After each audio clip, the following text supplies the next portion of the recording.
দিন দিন এটা অস্ট্রেলিয়া গাইড নিয়ে পেটটা থলথল লেগে যেতেছে কোরবানির গোস্ত মোস্ত খাইয়ে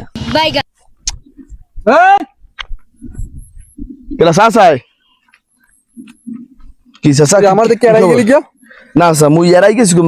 আমি একটু কি দিন গেলে ছয় কি কি জানি গেলিছে তোরে আমি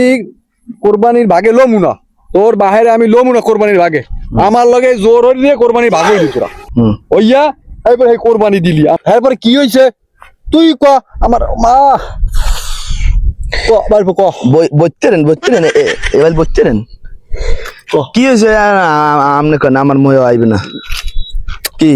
এ ক আরে বাতি দে আমার বাজা বেতা কর না না না আমনে কেন আমার সঠিক মন না আমনে কেন কি আসলে লিখি আসলে কাহিনী তা তোকে দুই বাপ পুতের ষড়যন্ত্র হ্যাঁ না হইলে কোরবানির গরুটা খালা হইলে হবাই পেড়াটা তোরা দুই বাপ পুতে ধরে তপ্পাস করে আমার গায়ে হেলাই পরে দিয়ে মাজায় ব্যথা পাইলাম আমি 1 মাস ধরিয়া 5,000 টাকার ওষুধ খাইছি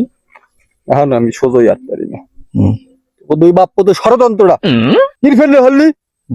আমি বুড়া মানুষ আমার লগে আচ্ছা আচ্ছা ঠিক আছে দেন ভুলবশত আব্বাইয়ের মুই পেড়াটা সরাই দিয়ে আমার কোমরের উপরে আমার কোমর ভাঙ্গে না মস্তরাই উঠছে এটা আলাপ পাই সামনে বছর কোরবানি আইবে না কথা বলছেন সামনে বছর কোরবানি আল্লাহ যদি হায়াতে বাঁচাই রে আমনে তো আল্লাহ মানু চাষিরি লই আইয়ে মোর আর মোর আব্বার গায়ে পেড়াটা হালাই দিয়ে আমি চলে যাই খারাপ